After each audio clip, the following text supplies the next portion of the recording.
Hi students, आज हम बात करेंगे टैक्स के बारे में।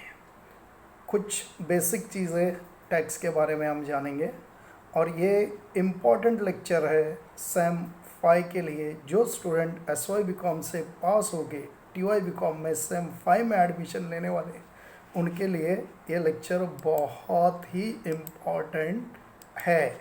और ऐसे भी जनरल लोगों के लिए भी जो अंडरस्टैंडिंग है टैक्स की, वो हम आज जानेंगे।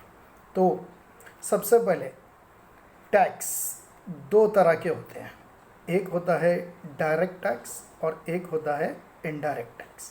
अब ये डायरेक्ट टैक्स क्या होता है और इनडायरेक्ट टैक्स क्या होता है। डायरेक्ट टैक्स जो हम डायरेक्टली गवर्नमेंट को पेड करते हैं उसे कहते हैं डायरेक्ट टैक्स।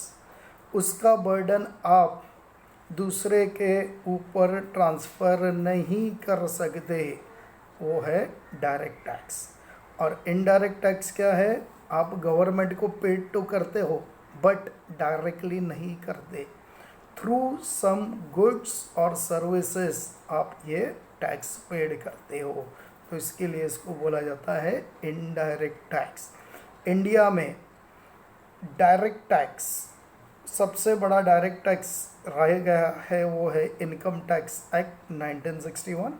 और जो मेजर इनडायरेक्ट टैक्स है आज इंडिया में वो है GST, goods and services tax. Okay, तो इनकम टैक्स, अगर ये मेरा इनकम है तो मुझे टैक्स देना पड़ेगा डायरेक्टली गवर्नमेंट को।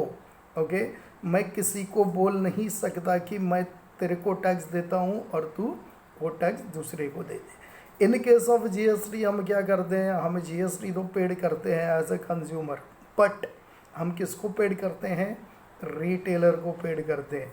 रिटेलर होलसेलर को पेड करता है, होलसेलर मैन्युफैक्चरर को पेड करता है और मैन्युफैक्चरर गवर्नमेंट को पेड करता है। तो अल्टीमेटली हम सब लोग direct as well as indirect tax paid करते हैं। डायरेक्ट टैक्स डायरेक्टली गवर्नमेंट को और इनडायरेक्ट टैक्स हम थ्रू गुड्स और सर्विसेज गवर्नमेंट को पेड करते हैं। तो सेम 6 में हम पढ़ेंगे जीएसटी और सेम 5 में हम पढ़ेंगे इनकम टैक्स। तो अभी आज हम स्टार्ट करेंगे टैक्स के बेसिक टर्मिनोलॉजी से। ओके, तो इनकम टैक्स एक्ट 1961 है। तो क्या इसके पहले इनकम टैक्स नहीं था? बिल्कुल था, but time to time tax structure में चेंजेस किए जाते हैं और जब मेजर चेंजेस की ज़रूरत होती है तो पूरा एक्ट ही बदल दिया जाता है। जैसे कि पहले कंपनीज एक्ट 1956 था और अब हमने इन 2013 में कंपनीज एक्ट 2013 बना दिया। अब same way income tax act 1961 अब तक चल रहा है और time to time government is doing the amendment and changes as per the requirement. तो इनकम टैक्स, पहली बात, इनकम टैक्स किसने पेड करना है? आप बोलोगे सर हमने तो कभी, हमारी तो इनकम है ही नहीं, तो हम टैक्स कैसे पेड करेंगे? यस बिल्कुल, जिनकी इनकम नहीं है वो टैक्स पेड नहीं करता, ठीक है, बट जिनकी इनकम है उसको टैक्स पेड करना पड़ता है। तो फर्स्ट, कोई भी ज़्यादातर एक्ट में सेकंड सेक्शन जो होता है, section 2 of the act are the definitions. Same way in income tax act में भी सेक्शन 2 डेफिनेशंस दिए हुए हैं। तो सबसे पहला डेफिनेशन हम देखेंगे पर्सन का। पर्सन का मतलब क्या होता है? Now ordinary meaning of the person is far differ from the meaning as per the income tax act. तो सेक्शन 2 सब सेक्शन 31 में पर्सन का डेफिनेशन दिया हुआ है। पर्सन का मतलब होता है कि ये लोग सारे इनकम टैक्स देने के लिए लायबल है या हो सकते हैं। तो पर्सन में 7 टाइप्स है। पर्सन के कितने टाइप्स है? 7 types. Okay, 7 types of people or the organizations are the part of the person। तो बुक और पेन लेके नोट कर लीजिए what are the meaning, what is the meaning of the person. Person का मतलब है कि इन लोगों के ऊपर टैक्स इम्पोज हो सकता है। तो पर्सन में फर्स्ट है इंडिविजुअल, बोलने की ज़रूरत नहीं है, इंडिविजुअल आप मैं, okay, they are the individual. Second है HUF, Hindu undivided family, okay. HUF भी अगर कोई इनकम कमाता है वो सेपरेट एंटिटी होती है, उसके ऊपर भी टैक्स इम्प्लीमेंट हो सकता है। थर्ड है फॉर्म। फॉर्म का मतलब है partnership form. Partnership form LLP हो सकती है या नॉर्मल पार्टनरशिप फॉर्म हो सकती है। तो अगर कोई पार्टनरशिप फॉर्म बिजनेस कर रहा है उसका प्रॉफिट भी टैक्सेबल होता है। कितने हो गए? 3। First individual, second HUF, HUF means Hindu undivided family, third is partnership form, fourth is company। Company means any registered company, maybe a foreign company, maybe a Indian company, maybe a private company, maybe a public company। तो ये सब companies को भी tax paid करना पड़ सकता है। Then next is association of person, या बोल सकते हो बॉडी ऑफ इंडिविजुअल। क्या बोल सकते हो? एसोसिएशन ऑफ पर्सन या बॉडी ऑफ इंडिविजुअल। जैसे कि कोई सोसाइटी है या गणेश मित्र मंडल है, नवरात्रि मित्र मंडल है, ये सारे क्या है? एसोसिएशन ऑफ पर्सन हो सकते हैं या बॉडी ऑफ इंडिविजुअल होते हैं। जेठालाल की सोसाइटी मालूम है ना, गोकुल धाम सोसाइटी। तो ये गोकुल धाम सोसाइटी क्या है? That is nothing but the association of person. तुम्हारा स्टूडेंट काउंसिल क्या है? Body of individual. तो इनका भी अगर कोई इनकम होगा तो इनको भी टैक्स भरना पड़ेगा, ठीक है। सो कितने हो गए? 5। The next is local authorities. Local authorities का मतलब क्या होता है? BMC, जिला पंचायत, ग्राम पंचायत, ये सब क्या है? Local authorities. These are the bodies which are having an income, then they are also liable to pay the tax। अभी ये जो 6 पर्सन हो गए, कौन से? Individual, HUF, form, company, association of person, body of individual या फिर local authority.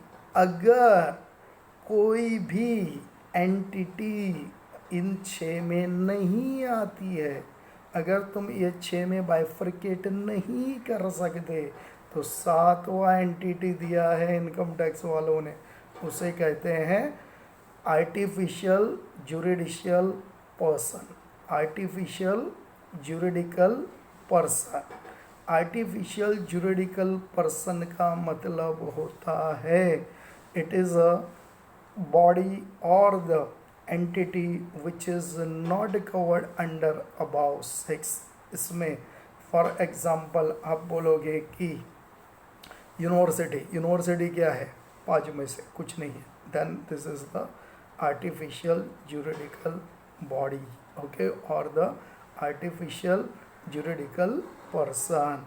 अभी समझो कि एक स्टैचू है, भगवान होते हैं ना, भगवान के सामने आप पैसा रख देते हो, तो ये पैसा किसकी इनकम हुई? अगर समझो कि मैं एक भगवान का स्टैचू बना दूं और लोग उसके सामने पैसा रखते जाएं और इनकम टैक्स वाले कल आके बोले कि भाई आपको टैक्स भरना पड़ेगा, आपने ये इनकम कमाया। मैं क्या बोल सकता हूँ? अरे भाई मैंने कहा इनकम कमाया, ये इनकम तो भगवान का है, आप भगवान से टैक्स ले लो, ठीक है। तो भगवान से टैक्स ले सकते हैं क्या? कोई स्टैचू से टैक्स ले सकते? बिल्कुल ले सकते हैं। तो अगर ये पैसा किसी भी association of person, trust etcetera में नहीं टैक्सड हो रहा है, तो उसको अंडर क्या बोलेंगे? आर्टिफिशियल जुडिशियल पर्सन के अंडर वो टैक्स पेड करना पड़ेगा। इसका मतलब इनकम टैक्स ने किसी को छोड़ा नहीं है। अगर आप बोलोगे कि मैं लायबल नहीं हूँ, ना मैं इंडिविजुअल हूँ, ना मैं एचयूएफ है, ना पार्टनरशिप फॉर्म है, भाई कुछ नहीं है, तो तू कौन है? आर्टिफिशियल जुरिडिकल पर्सन है। Okay, clear?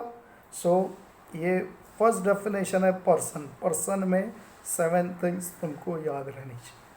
Now very second important बात, दैट इज फाइनेंशियल ईयर और असेसमेंट ईयर। फाइनेंशियल ईयर और असेसमेंट ईयर का डिफरेंस सभी को परफेक्टली आना चाहिए। आगे जाके यही चीज़ बार बार रिपीट नहीं की जाएगी, तो बराबर समझ लो। What is financial year? Financial year वो ईयर है जिसमें हम इनकम अर्न करते हैं। नाम ही है अपने टैक्स का इनकम टैक्स, मतलब किसके ऊपर टैक्स? इनकम के ऊपर टैक्स। तो कौन से पीरियड की इनकम? तो जो पीरियड में, मतलब फाइनेंशियल ईयर में जो तुमने इनकम कमाई है उसके ऊपर टैक्स। तो फाइनेंशियल ईयर कब से चालू होता है और कब ख़त्म होता है? तो फाइनेंशियल ईयर चालू होता है 1 अप्रैल से और एंड होता है नेक्स्ट ईयर 31 मार्च को।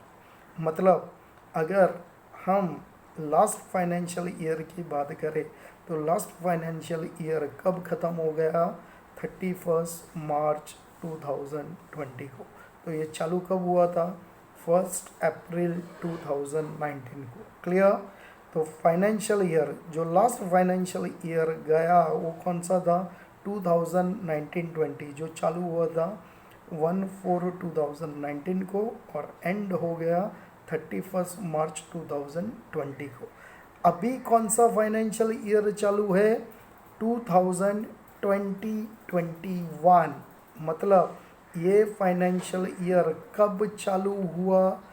1/4/2020 को, और एंड कब होने वाला है अब ये? 31 मार्च 2021 को। क्लियर? फाइनेंशियल ईयर हमने 2 फाइनेंशियल ईयर देखे, 1920, 2021, जो करंटली अभी चालू है। ओके, तो अभी लास्ट ईयर का 1920 फाइनेंशियल ईयर ख़त्म हो चुका है। ओके, अभी उसका इनकम डिटरमाइन कर सकते हैं। Is it possible to determine the income of financial year 2020-21 before 31 March 21? नहीं। तो उसी तरह फाइनेंशियल ईयर 1920 का इनकम हम मार्च 20 तक डिसाइड नहीं कर पाते, क्योंकि तुम इनकम कब तक कमाओगे भाई? लास्ट डे तक कमाओगे ना, 31 मार्च तक कमाओगे ना। तो उसके पहले या वो दिन को हम कैसे इनकम डिटरमाइन कर सकते हैं? तो ये इनकम कौन से ईयर में डिटरमाइंड होगा या फिर उसके ऊपर टैक्स पेड करना पड़ेगा? तो वो होगा नेक्स्ट ईयर। मतलब 1920 का इनकम कौन से ईयर में फाइनलाइज होके असेस्ड होगा?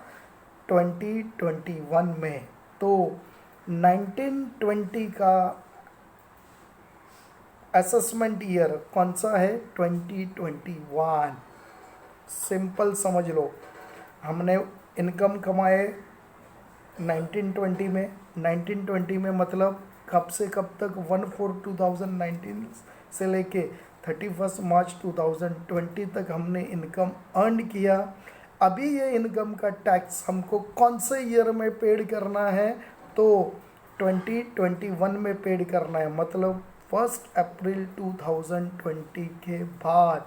तो फाइनेंशियल ईयर 1920 का असेसमेंट ईयर कौन सा हो गया? 2021। अभी मुझे बताओ सिंपल, अगर मैं बोलूँ फाइनेंशियल ईयर 16-17 तो उसका असेसमेंट ईयर क्या हो जाएगा? हाँ, 17-18। और अगर मैं बोलूँ असेसमेंट ईयर 1920, असेसमेंट ईयर 1920, तो इसका फाइनेंशियल ईयर क्या हो जाएगा? हाँ 18-19 क्लियर। सो 18-19 फाइनेंशियल ईयर का असेसमेंट ईयर, 1920 फाइनेंशियल ईयर का असेसमेंट ईयर, 2021 फाइनेंशियल ईयर का असेसमेंट ईयर 21-22 होगा। हम इनका मान करेंगे फाइनेंशियल ईयर में और उसका असेसमेंट होगा, उसका टैक्स, उसका फाइनलाइजेशन डिटरमाइंड होगा नेक्स्ट ईयर में। उसके लिए नेक्स्ट ईयर को हम बोलते हैं असेस।